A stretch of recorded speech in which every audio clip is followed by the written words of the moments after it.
thank you both, Sandeep and Rajiv. Both of them have been in organizations who have led the transformation journey, multiple organizations. And any transformation journey is not going to be fulfilling, not going to be successful if it's not executed properly. And the fulcrum on which the execution of a transformation happens, whether we fully agree or not, is the people agenda, is the people strategy, correct? That's really where the entire shift happens. And these are two gentlemen who have done it multiple times in multiple geographies as well as industries. So let me come to you, Rajiv, first. Infogain now, and before that, the other, Dassault and Globe, yes. Both places, all the three places, I'm sure the nuances were very different of the transformation, but execution also would have been dovetailed to take care of the nuances of the company. But are there any common threads? Are there any three things that you want to talk about to the audience which are really the game changer when it comes to HR execution, HR strategy execution?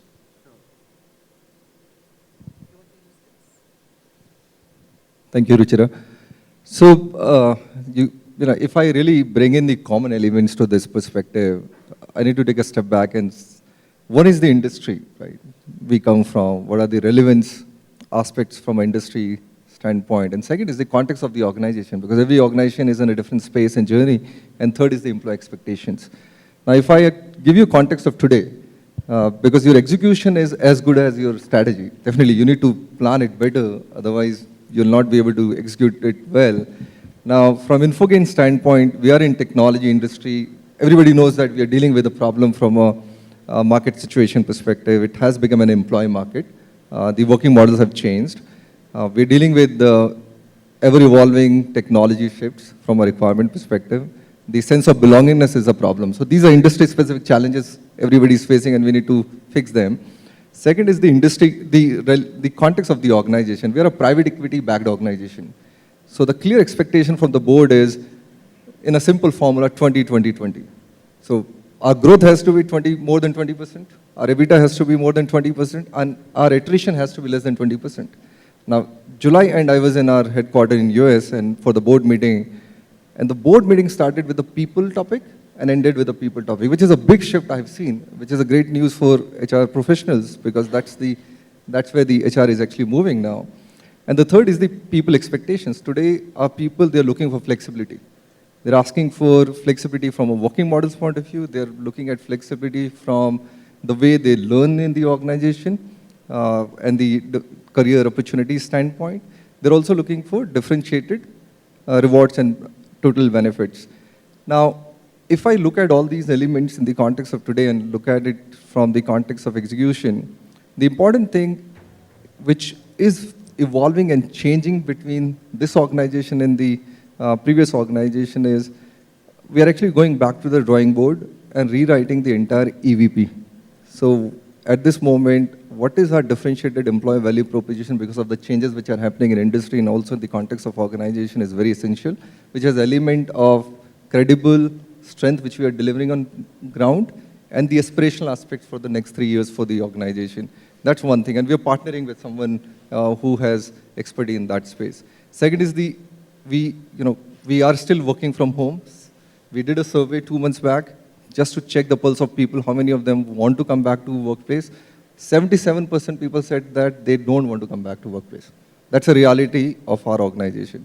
Now, from that standpoint, we also need to balance it with the customer expectation standpoint. Tomorrow, if customer asks us that they want people to be at same location, which is going to be a difficult one because we have 300 cities in India where our people working in Indian context. So we evolved a 3x3 framework as of now. Now we need to implement it. We have not yet implemented it. We have not even mastered it. We don't know how will we do it. So that's another thing where the execution will change completely from a strategy execution standpoint. And the third important thing where the shift has gone from execution point of view is the entire learning map. For us, training needs identification process has become obsolete. It is no more relevant for us. The entire context and discussion of how many man hours of learning has disappeared in the conversation. We have looked at, and earlier the training function was very isolated function for us. It was just working with the delivery line managers, finding out the needs. There were factory model-based approaches for fresher and some of the middle management programs. And remaining, it was all isolated thing. Now we have actually linked the training needs with the sales funnel, SFDC funnel. We're looking at what kind of services are we selling to our customers? What are those skills which have changed significantly? And then how do we actually cater to those expectations and proactively build capacity as well as competency in the organization context? That's where the L&D shift has happened in a significant way. So these three are the differentiated propositions from a service, from a strategy execution point of view. Remaining, definitely the common element would be always that you need to be relevant in the context of your organization. You need to make sure that you have a human element. You need to bring the human aspect back to the human resources while dealing with your people. The empathy thing, all those factors will continue to play an important role. I'll just stop it here because I know time is running. Rajiv, I think that's a very pertinent point, and we have heard that across the past 2 days. And I think everybody is rewriting the rules. I know the board of Kotak Life told us very point blank saying, Ruchira, forget about any theoretical thing, go and experiment, right? So, and that's such an amazing platform that is being given to HR to drive the agenda for the organization, right? Coming to you, Sandeep, GE, Pharma, Ranbaxy, now DCM, which is primarily a manufacturing conglomerate. Are the rules of execution of HR strategy different, very different across industries, or there are some common threads which nobody can do without? Look, I think first of all, strategy is important, but that happens once in a while. In bigger companies, you'll probably do it once in 3 years. In smaller companies, you'll do it once in 5 years. But strategy is largely static because you don't want to change your strategy over many years. What is important is execution.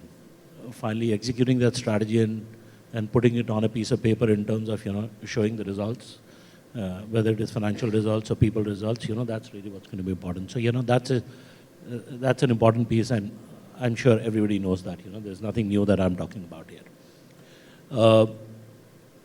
What I've seen in my practical experience, having worked in GE for a long period of time, and Smriti can add in over here, and then in Ranbaxy, and then a couple of other companies, HSBC, and here, see the speed of execution could be different. The sensitivities that you'll have to keep in mind while executing, while running at a particular speed, could be different. And I can give you an example between GE and, let's say, in DCM. Or let me talk about Ranbaxy. Let me not talk about DCM here. Look, GE was a very high-paced organization wherein execution meant a lot. Today, if GE would not have executed the way they executed, I don't think we would have had that industry of what we call as KPO or BPO in India. Yeah, Amex was there already, but I think GE actually took it to the next level of evolution and made it big. So it was speed, which was extremely important at whatever cost. And not obviously, still holding the values of the organization, that's important, but speed was important. But you turn to Ranbaxy, I would say turnaround was even tougher, because the transformation was huge. You were not only talking about building something new, there was no greenfield. You're actually turning something which was not working well and bringing it back to life. And at the same time, you had multiple issues, cost, people, FDA, and all that stuff, So, and unfortunately, both these examples are, Ranbaxy is no longer Ranbaxy now, and GE is no longer the same GE what it used to be earlier.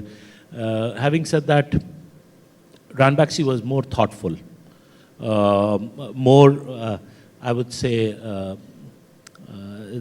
they were a little bit more apprehensive of too much of change, because they had seen, change happening when Ranbaxy wanted to grow from A to B, and they ran into issues with the regulators. So it was more thoughtful, it was more measured, as against GE because it was all greenfield. So coming back to the point, execution, speed of execution could be determined by not the nature of industry, but the state in which the company is in. Excellent point. And with now, today, I think pace is something that everybody is struggling with. And that brings me to the second question to you, Rajiv.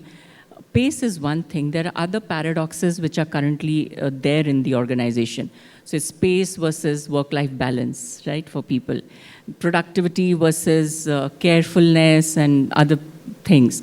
A hybrid versus all-in workforce. And there's so many paradoxes in a work life of an employee as well as coexisting with the organization. In this tumultuous, I would say, situation, what are your brahmastra for HR execution? I think you can't avoid this. You know, your previous question was about the execution of the strategy. Strategy and execution itself has a paradoxical perspective because your strategy has more systematic way of bringing about change, and execution is here and now, and your context could be very different there. And sometimes CEOs may stand and say that crossing hurt and saying we will not fire anybody, and next month maybe some people will be fired, right? So all those do exist, and that's a reality. I think what is important is how do we blur the line between the one over another. Right now, it is completely blurred. Sometimes we don't realize that we are stepping into other aspect, and that creates the cultural problem for the organization. So can we be very clear in terms of demarcating the boundary well? And so for example, you talked about work-life balance. Now on one side, we say that we care the well-being of the employees, right? At the same time, we say that customer excellence is very critical. Hence, if that requires you to stretch, you need to stretch beyond working hours. Now, can you still create a demarcation, say that, okay, irrespective, Friday 6 p.m. onwards, no calls, right? So next happens only on Monday morning, if at all there's any call which is scheduled. So can you bring in those elements? And then second element would be, or second aspect of that would be the communication. Can you make sure that everybody is aware about those aspects? And also, it's always top down. Your ability to actually deal with these situations would be dependent on how your leaders are responding to those. You know, these could be the possible ways to deal with it, and being honest about it. Right? Sandeep, do you have a brahmastra to do this, to manage and implement the HR ask, the ask from HR, navigating through the paradoxes that are currently existing in the organizations? Well, I'm not too sure if brahmastra is the right word these days or not, you know. Look, I think there are two things that HR needs to do. And again, I may be sounding very prescriptive over here, but the only way to get your way around for HR would be if you understand business. You know the levers, you know, you know how the company is going to be making money and what are the levers that you got to be using. Unless you do that, then you're going to be sitting somewhere on the fringe because people won't take you seriously. You know, so you've got to be in that business of making money. So that's important. So that's one. Secondly, I think building relationships. In Japanese, there is a word called nemawashi, which is that a lot can be accomplished, in a very crude way. A lot can be accomplished outside the boardroom than inside the boardroom. So if you are talking about transformation and change agenda, and especially if it's going to be involving people, I think it is important for the HR folks to build that agenda on the sidelines first, get all the stakeholders party to it, rather than just going into a meeting and saying, look, you know, this is what we want to do. I can tell you 9 out of 10 times we're going to fail. We're going to succeed only if we are able to create a stakeholder buy-in through our informal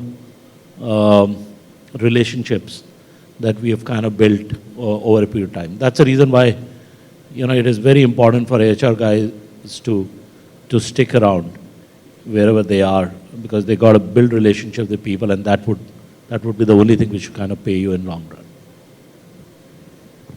So, Rajiv, in that context, in a new age organization such as yours, how are you keeping pace with the employee ask where they are saying, I don't like repetitive work, and hence the HR people agenda that is being driven is getting hijacked by what exactly people want instead of what the organization has to deliver end of the day. How are you navigating that and seeing that the pace, the transactional piece is balanced with the overall HR or people agenda piece that is required by the organization? I think that's a role of every CHRO to ensure that there's a right balance between the business imperatives and the people expectations. And we have gone through that journey. Infogain, as a legacy organization, was a founder-driven organization. 2016, a private equity called Chris Capital bought it, and last year, Apex Partners bought it. And 2018, when I joined this organization, the first thing we did was we partnered with Great Place to work to understand the pulse of the organization, and our trust index then was 55 only. Right, and that gave us, it was a good mirror reflection for us to understand what stage of the journey we were. We still had business imperatives, but there was a, we are a knowledge industry organization, the people are the assets of the company. So we had to commit ourselves to make a significant change.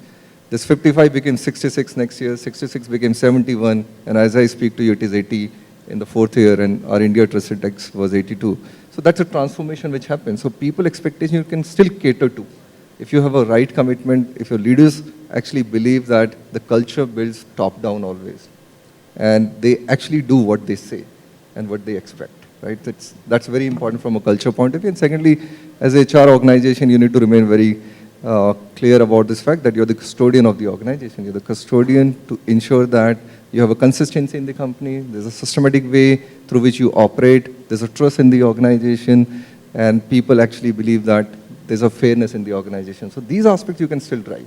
That, those are, and then from a transactional aspect of your question, you need to remain human as a function, and that will help you actually work out many more things from an employee satisfaction standpoint. But you can still fuel the overall business imperatives need, because as I told you, when we look at people's strategy, we look at what the industry is indicating, what our business context is, and the expectation from the shareholder as well as from the executive leadership. And third is the employee expectations, and that's where we get into diagnostic through GPTW and dialogic conversation through various initiatives where we make sure that we have the right voice captured and then drive the entire strategy of people towards the execution. That's the formula we follow. Perfect. Let me segue to you, Sandeep. In HR 4.0, the organizational climate is written right at the top, right? Everybody's talking about it. Rajiv spoke about in his board meeting. They said started with people and ended with people. What are you doing to drive organization climate as understood now? Organization climate was always important for right from the industrial age. But in HR 4.0 age, what are the differentiating factors and how different, how challenging it is, and what are you doing about it? Yeah, look, and this is an interesting topic to talk about, from a DCM context standpoint. Look, DCM, again, when people think about DCM, it's a legacy company, been there for more than 100 years, into businesses which are kind of very manufacturing driven, caustic soda and sugar and so on and so forth.